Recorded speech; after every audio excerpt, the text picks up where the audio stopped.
I mean, it's not very nice talking about one behind their back. I'm happy to talk to you in front of your face. You're a racist extremist. You pump out awful propaganda. And we're not Such as what? You know full well. I don't. Message someone about get Catwiz to come and see us. Perfect. But I don't know when you want something. So what is the racist, hateful propaganda that I promote? It sounds quite libelous. Right? I thought you said you were able to have a discussion with... Oh, and now he just turns my back behind me.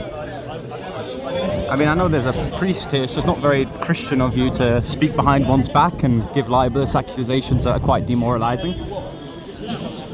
I mean, this is what I'm talking about. The kind of, you keep on shutting down free discourse. This man behind me just keeps on going up to a crowd of individuals here at the protest, saying that I spew racist propaganda without really substantiating his claim. Now, I wouldn't claim anything like, I don't know, he's a rapist or he's a communist without substantiating or giving any valid evidence towards that accusation. So why can people on the left do the same thing?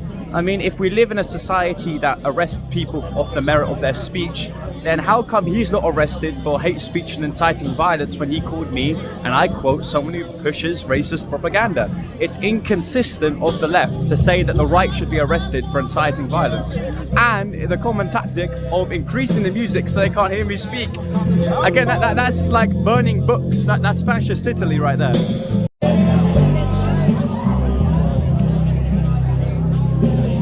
Hello, my friend. Can I ask, are you a vicar or a father? Like, what's your title? Oh, right. Yeah. How you doing?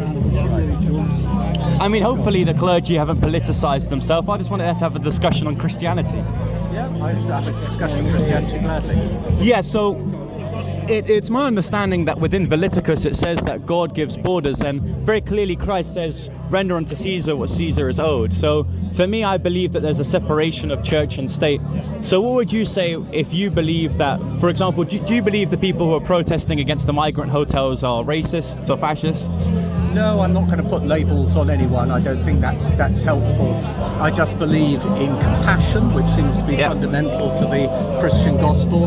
And also the Bible constantly speaks about welcoming the stranger and the alien and hospitality. So that's why I'm here, just to say that that's what I believe. So what about this organisation here? I saw that someone from the Socialist Workers' Party labelling Saturday's demo as a bunch of fascists. Now, you went on to say that you shouldn't label people as such. So why are you in an organisation or an organised protest that seeks to label, and even the listed advertisement for this protest labelled... Okay, but again, we can have a discussion. I mean, Christ had a discussion with the Pharisees, even though he accused them of being religious zealots. For me, I think Christ kind of teaches that we should deconstruct boundaries and not build them, right? Yeah, I think Christ was always concerned to welcome people, and welcome particularly the dispossessed, the poor, the vulnerable. But would that also go towards people with different opinions? Yeah, I think he was always prepared to listen. He knew when to draw a line, as you say. He spoke out against the Pharisees, but generally speaking... He still spoke to them, though, in a form of debate, and even Paul did that with any several missions across the Eastern world. So what would you say... That's why I'm speaking to you. So what would you say about other people here who would like to label me as a fascist? I don't know who's here. Actually, I'm just here to express the beliefs that I've expressed. I appreciate it, my friend. What's your name? Simon. What church do you... I'm from over the other side of the down. So, yes, what church, sorry?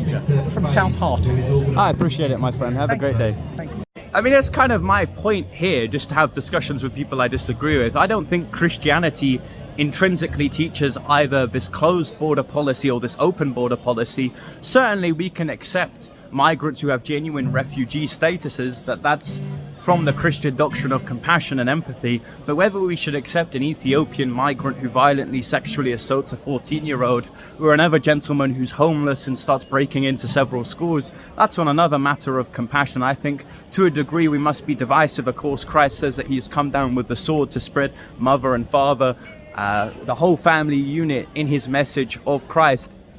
In a similar way, we should also reject people who come to this country if they don't come here to value or contribute to this society. Anyone who is a net receiver instead of a net contributor, I don't believe is a valid member and should receive citizenry into this country.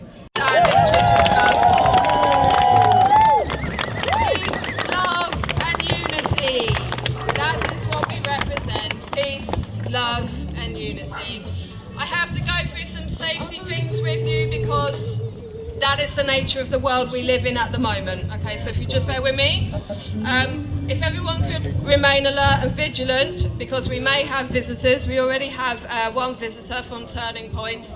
If you have any grief, stewards who will support you, and don't engage us. You don't have to debate with them, and it's best to ignore them and to alert a steward to the presence. Stewards are wearing high-vis vests or jackets. If things turn particularly nasty, just have your phones out ready to film anyone and film any issues. That really helps and acts as a deterrent. We have a sign-up sheet somewhere. If Heather's at the back there waving her hands. Heather's in charge of the sign up to the mail list, so if you can go and see her if you want to hear more about what Chichester and Bognor Stand Up to Racism are doing, please go and see Heather. We also have our Facebook and Instagram accounts, they're both new, so please do follow what we're up to on there as well. Stand Up to Racism recently launched a brand new group, Women Against the Far Right. So that's Women Against the Far Right, and yeah, if you I love the villainization here. Firstly, your response to posing questions is grab your phones and document everything. Secondly, I think the Pink Ladies campaign is going quite well, considering Stand Up to Racism have to launch a counter campaign called Women Against Racism. Firstly, suggesting a bunch of elderly ladies with pink flares are somehow racist. And secondly, they believe that debating is some sort of agitation, which I think is hilarious. It kind of demonstrates this twisted, warped understanding of what it means to counter-protest. It means to meet your opposition and hopefully they are converted into what you believe, which, again, is not going to happen if you then discourage civil discourse. in such love. Now, I have to say, this is more of the competent bunch of lefties I've encouraged. They're kind of rehashing this sort of, hippie Christianity in which they kind of confuse, and this is kind of the heresy of niceness. You're confusing the definition of what it means to be compassionate, of what it means to love. Now, simply wanting the best for everyone does not then entitle me to then invite them into my house if they cause a potential threat, right? Now, if they are in this ability to perfectly integrate well, then in which case to love someone, to want the best for them and to want the best for everyone would be to allow them to integrate and contribute into our society. But again, their kind of Christian premise, using Christianity, only works if they can properly define terms, and unfortunately they can't do that. But I will give them credit, they're not this, and maybe just because it's not in London, they're not these like pink-haired, very agitated, very angry, emotionally incompetent children. They are quite well at doing activism. And it just seems like, unfortunately, if there wasn't this stigma towards my character, we could actually have a nice discussion on Christian doctrine. So I thought you probably know it. Hello mate, how's it going? How you doing, my friend? All good, brother. Yeah. See you up London. Now, we have one of the most lucrative migration policies when it comes to actually holding asylum applicants. Many of our European allies either just defer migration and their flow because we left Brexit to us, or they kept them in army barracks, which was the original policy before the Conservative Party. So for me, I think that every single area, even if we were to have these hotels here, they should have the determination to consider whether they have these contracts given to these hotels or not. And secondly, we should have a mixed form of accommodation. I don't know why we shouldn't take our pages outside of the Ukrainian refugees and allow for some of our more left-leaning friends to take them in as some sort of scheme in which we pay for them to house them. Because then at least the left can come to an understanding that these people don't socially integrate well. Yeah.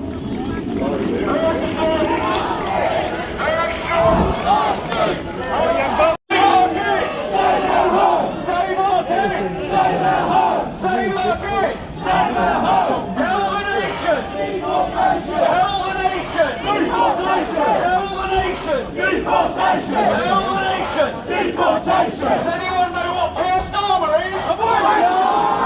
Keir Starmer's a wanker! Keir Starmer's a wanker! Keir Starmer's a... Yeah, Advance UK, UKIP, all saying that Keir Starmer's a wanker, and of course, should never trust a lefty with kids. They even kicked me out because they were lefties, so I think your march is pretty true. I mean, besides some of the differences between civic nationalism and ethno-nationalism, essentially every single group now is causing for remigration, this concept that locally We offer deals to then send people back home, and typically this actually positively impacts their countries because they've already been trained here and they come back and contribute to their economy. What astounds me is there's actually no like official organization behind all of these protests. Like every single area of the United Kingdom I've done these protests in, when they're able to block off the road, it's not because of official organization, it's always grassroots campaigns.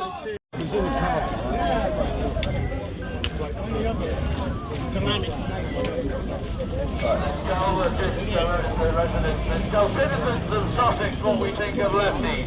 You can never trust a lefty with your kids.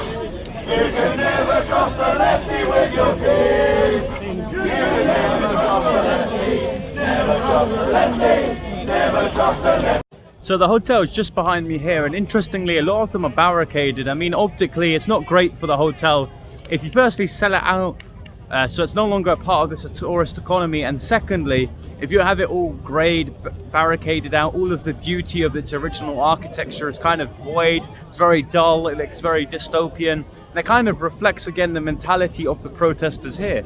Everyone thinks that having unvetted foreign people who don't really cusp towards a British culture, all of them here don't appreciate that, nor do we appreciate everyone barricading hotels.